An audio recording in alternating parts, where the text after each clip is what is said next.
November 2020. Bitter winds swept across Boston's Dorchester neighborhood as federal investigators pulled up to a quiet residential street at dawn. Detective Robert Chen was reviewing decades-old evidence files when an urgent call came through that would finally solve a mystery that had tormented the city for 48 years. What started as a routine genealogical DNA comparison evolved into an arrest that would destroy the legacy of one of Boston's most distinguished retired school administrators and send tremors through the entire archdiocese. What you're about to learn will completely change the way you understand this case. Before we start this story, drop a comment and share which city in the world you're watching from today. Take 1 second to support the channel by hitting the subscribe button for free. Sister Margaret Rose Sullivan was born September 3, 1943, in Boston's Charlestown district to second-generation Irish-American parents. Her father, Daniel Sullivan, worked as a firefighter at Station 14, while her mother, Catherine O'Neill Sullivan, managed their family home on Monument Avenue. Margaret was the second of 5 children, with older brother Thomas and younger siblings, Daniel, Patrick, and Mary. Standing 5'6" with distinctive red hair she would eventually conceal beneath her habit, Margaret possessed piercing blue eyes that former students remembered with remarkable affection and clarity. Margaret always wanted to make a difference, her mother told the Boston Globe in a 1973 interview. Even as a young girl, she volunteered at the soup kitchen and tutored neighborhood children. She had extraordinary compassion. Her older brother Thomas recalled, "Maggie would spend hours helping me with mathematics, never losing patience, even when I struggled. She made learning feel like an adventure." Margaret graduated from Cathedral High School in 1961 with honors and immediately entered the Sisters of St. Joseph Novitiate, motivated by what her spiritual advisor, Father Timothy Walsh, described as an unwavering commitment to serve through education. By 1967, she had taken her final vows and began teaching 4th grade at Holy Trinity Elementary School in Dorchester. Her ambition was to eventually pursue a doctorate in educational psychology and develop programs for disadvantaged youth throughout the archdiocese. In autumn 1972, Margaret maintained a disciplined schedule, rising at 5:15 a.m. for morning prayers, instructing her class of 28 students from 8:45 a.m. to 3:15 p.m., conducting after-school tutoring 4 days weekly, and spending evenings preparing lessons in the convent she shared with 4 other sisters on Hancock Street. Dorchester in 1972 was a neighborhood of approximately 52,000 residents, predominantly working-class Irish and Italian Catholic families who had established roots spanning generations. The community was anchored by corner stores, family-owned bakeries, and churches that served as social hubs. The Vietnam War continued dominating headlines, while locally, Mayor Kevin White's administration grappled with increasing urban challenges, though Dorchester remained relatively stable. Holy Trinity Church, constructed in 1928, stood as an impressive stone edifice at the intersection of Hancock and Pleasant Streets, its bell tower visible throughout the neighborhood.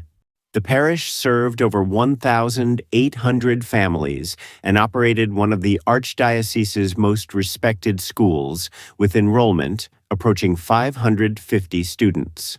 October 17, 1972, began as an unremarkable Wednesday for Sister Margaret Sullivan.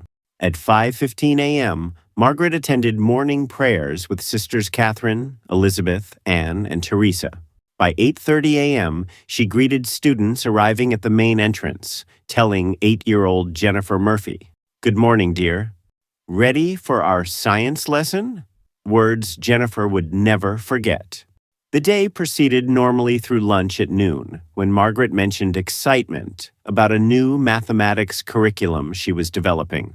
At 4:20 p.m., Margaret informed Sister Catherine she was walking to the parish rectory to retrieve audio-visual equipment for Friday's presentation. "I'll return before evening prayers," she said, her final recorded statement. At 4:45 p.m., custodian Mr. Vincent Rossi observed Margaret entering the side entrance leading to the rectory basement. When Margaret failed to appear for evening prayers at 6:45 p.m., the sisters grew concerned, as punctuality was fundamental to Margaret's character. Sister Catherine and Sister Elizabeth went searching at 7:30 p.m., entering the church through the main doors while calling her name. Finding the sanctuary empty, Sister Catherine descended the stairs to the basement storage area. The rectory basement contained equipment storage, maintenance rooms, and archived parish records. Sister Catherine discovered Margaret's body behind metal storage shelves that obscured the view from the stairway. Margaret lay face up, her habit disheveled, her veil torn and discarded nearby. Her face showed evidence of violent trauma, with visible bruising around her throat and what would later be identified as petechial hemorrhaging. The medical examiner determined she had been manually strangled. Her canvas bag was found nearby, contents scattered, including lesson plans and her personal prayer book, a gift from her grandmother.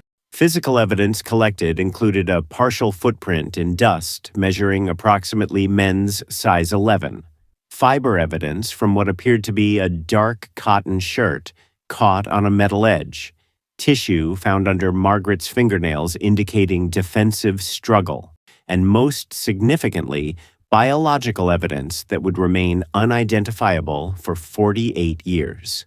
Father Walsh, arriving within minutes of notification, later stated, "I kept praying this was a nightmare." Margaret embodied everything good about our faith. This senseless violence seemed impossible. By 9 p.m., police had secured the entire basement, and news spread rapidly through the community. Mrs. Patricia O'Brien, living adjacent to the church, remembered, "I watched police cars and ambulances arrive, and immediately felt something terrible had occurred. When they brought out that stretcher, my heart shattered."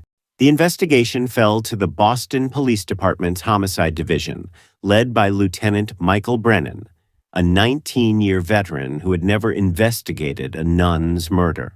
In 1972, the department possessed limited resources compared to contemporary standards. No computerized databases, no DNA technology, no surveillance systems, and fingerprint analysis was entirely manual.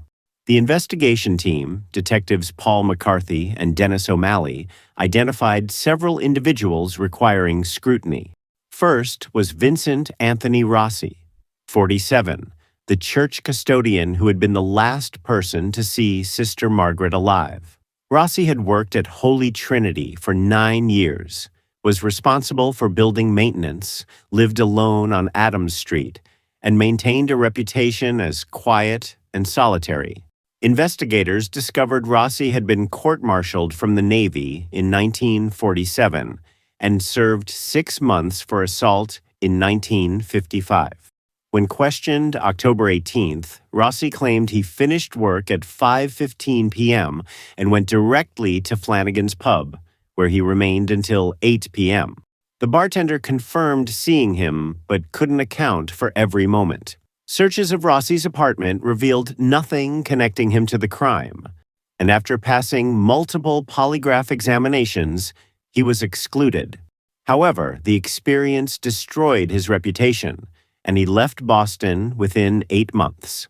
Another person of interest was Father Daniel Patrick Murphy, 38, an associate pastor who had arrived at Holy Trinity in January 1972. Known for dynamic preaching and youth ministry leadership, Father Murphy had developed what some described as unusual attentiveness toward Sister Margaret's work. 2 convent sisters confidentially mentioned Margaret seemed uncomfortable with Father Murphy's attention, though she never filed complaints. Father Murphy claimed he attended a diocesan conference downtown from 2:30 p.m. until 6:30 p.m., then stopped for dinner before returning at 8 p.m. His alibi was partially verified, but a 40-minute gap remained unexplained.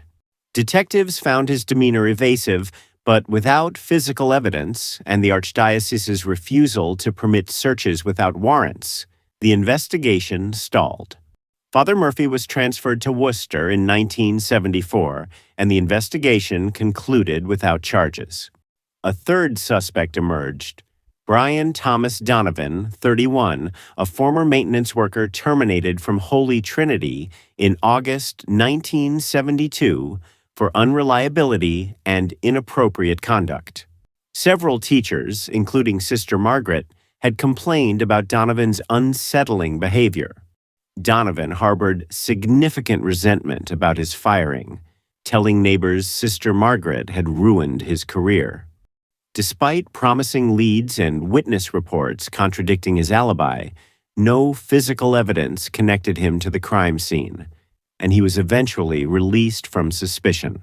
By December 1972, the investigation had essentially stalled. Physical evidence collected, biological samples, fiber evidence, the footprint, tissue under fingernails, proved frustrating in the pre-DNA era. Blood typing indicated type O, encompassing roughly 45% of the population. By February 1973, the case moved to cold case files, designated unsolved. Daniel and Catherine Sullivan never recovered from losing their daughter. Daniel became obsessed with finding the killer, spending evenings at the police station demanding updates. "My father transformed completely," Thomas recalled. "He couldn't sleep or eat. The obsession destroyed his health." Daniel suffered a fatal heart attack on October 17, 1989, exactly 17 years after Margaret's murder, never knowing her killer's identity. Catherine channeled grief into victim advocacy, helping establish Massachusetts' first murder victim family support group in 1974. She kept Margaret's childhood bedroom preserved exactly as it had been and organized annual memorial masses that continued despite dwindling attendance. Catherine developed Alzheimer's in 2003 and died in 2008 at 91, having spent 36 years seeking answers that never arrived during her lifetime. Thomas Daniel Sullivan, Margaret's older brother, 31 when she was murdered, joined the Boston Police Department in 1974, driven by determination to solve his sister's case.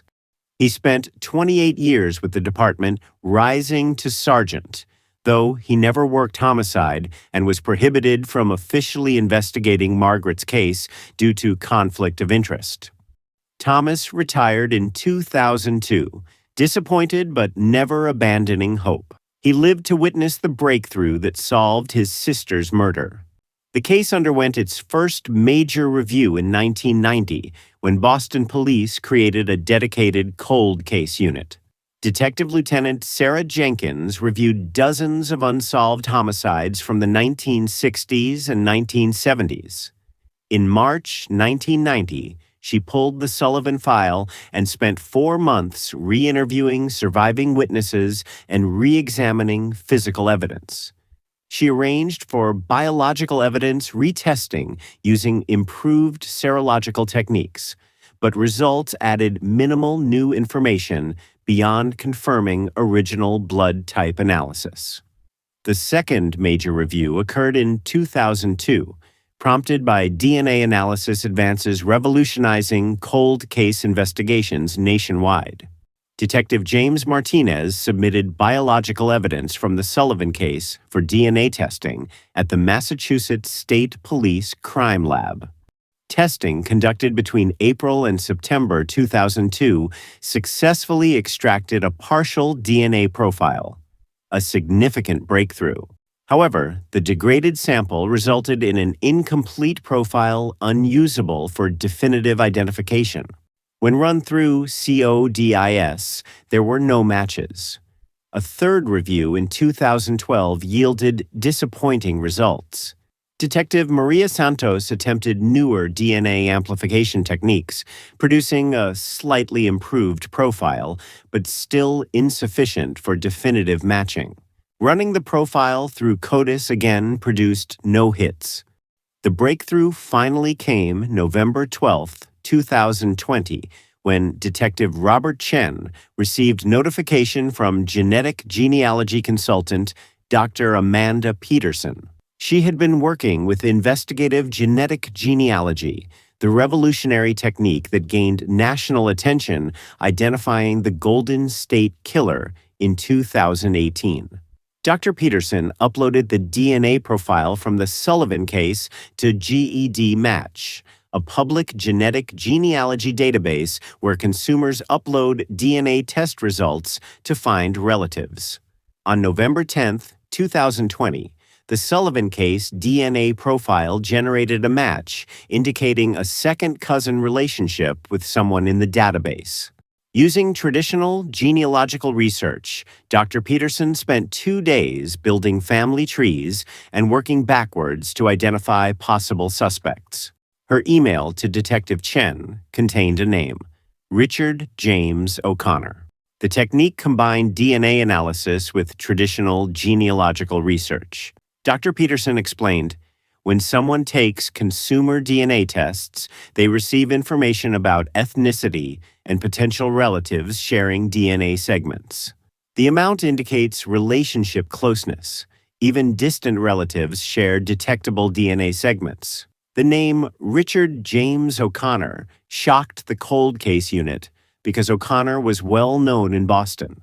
Richard O'Connor was 79 years old in November 2020, living in Quincy, Massachusetts, just 5 miles from where Sister Margaret was murdered. In October 1972, when Margaret was killed, Richard O'Connor had been 31 years old, working as principal at Holy Trinity Elementary School, the same school where Sister Margaret taught. O'Connor had started as principal in September 1971. In the original 1972 investigation, O'Connor had been briefly interviewed as a colleague, but never considered a serious suspect. His name appeared in the case file 3 times, once in the faculty interview list, once noting he attended Margaret's funeral, and once in a notation that he left school at 3:45 p.m. on October 17th and went directly home, seeing nothing unusual. For 48 years after Margaret's murder, Richard O'Connor had lived what appeared to be an exemplary life, making the revelation of his guilt particularly devastating. If you want more unsolved mysteries that have defied explanation for decades despite all the research, subscribe to Mr. Mystery.